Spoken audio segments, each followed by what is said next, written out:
Hello, welcome to Lemon Steers, where we talk anything and everything entertainment. I'm, of course, Lemon himself, Zeke Lemon, and this is Crash. Say hi, buddy. Say hi. No? You want to go back down? Alright, and this is my review for Reacher Season 2. But before we get into that, let's get the house clean out of the way, shall we? I'm going to need you to leave a like. Comment below, let me know your thoughts of Reacher Season 2. And, of course, hit that subscribe button. That helps me grow into my YouTube career. And it also gives Crash a treat. Yes, every time there's a subscription a day, Crash gets a treat. So if there's 5 subscriptions in one day, he does not get 5 treats. He gets 1.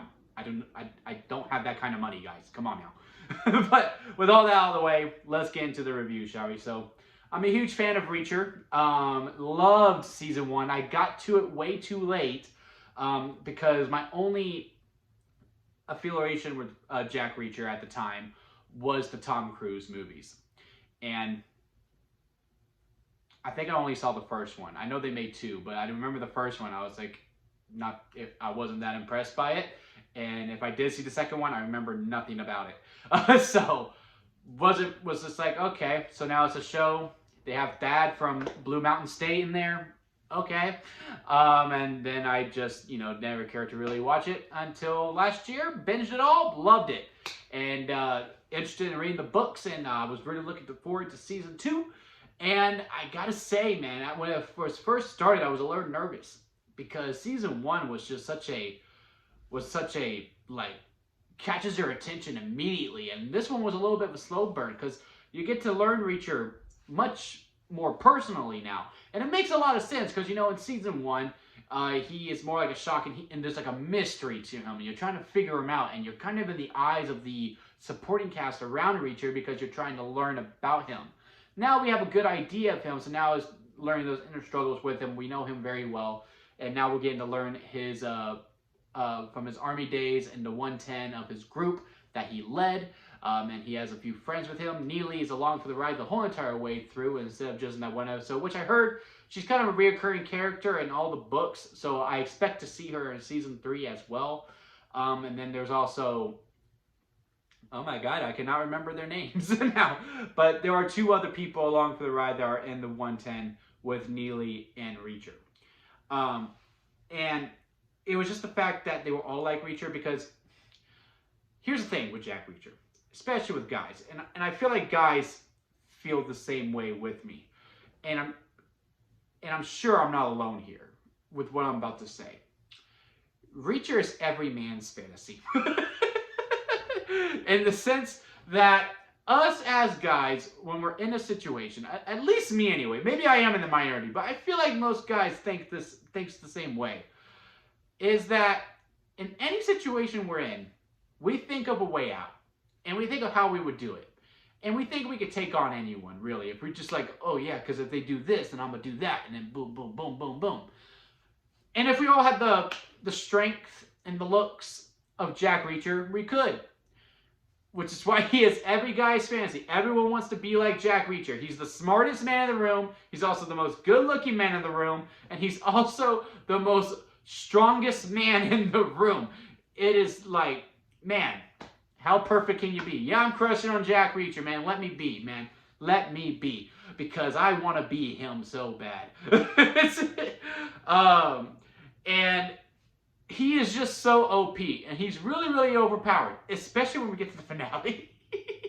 Especially when we get to the finale. I'm just like, there's no way in real life this happens. I don't care how strong you are and how smart you are.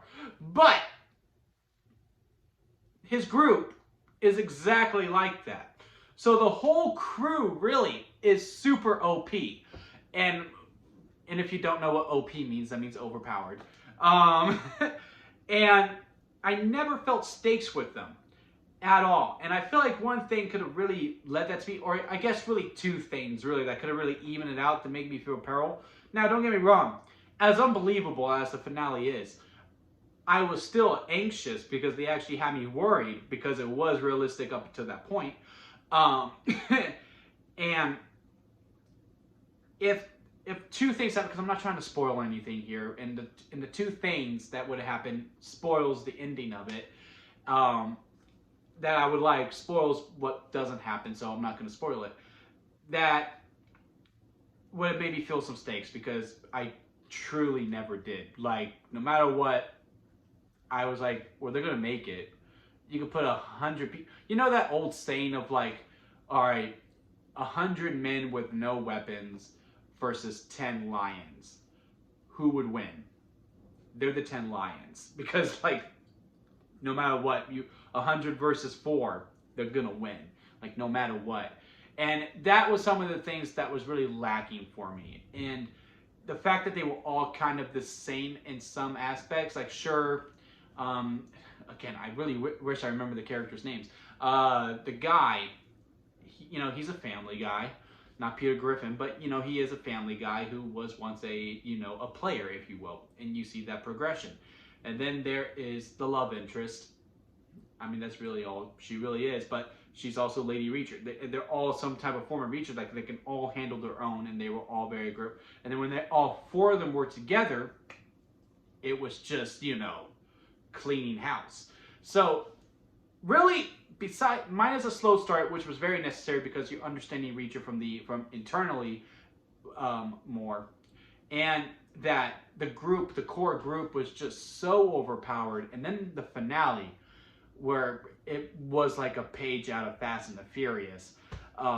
Those are really the only 3 things that are just like nitpicks overall, because overall the season was great. Out of the 2, I still prefer season 1 more. I like the more mystery of it, because in this one, you kind of know who the bad is from the get-go, which I also kind of appreciated, because having a whodunit every type of season, every season, it could get really old really fast, and unsolving the mystery within the bad of like how this came to be, as opposed to trying to figure out who did it, as opposed to season 1. But overall, I like season 1 more because of the vast of different characters that bounced off of Reacher, as opposed to this group of people who were all some form of Reacher in different ways. And again, they were all very, very strong and smart, and like no one was getting past them. Is why I lean more towards season 1. But season 2 has great action. There are some great characters in it. I like the cop that they team up with. It's a great ride. This was a great show, and again, to me, this is like every man's fantasy. I do really want to read the books. I just don't want to spoil myself for the next season, if anything. But I think I might. I am gonna pick up a Jack Reacher book this year and read one, because man, it's just so great, and I know the book must be better. So again, comment below. Let me know your thoughts on Jack Reacher season 2. Hit that subscribe button, and that gives Crash a treat over there. He has now taken a nap. And of course, leave a like if you did enjoy this video, and I will see you here next time at Lemon Studios.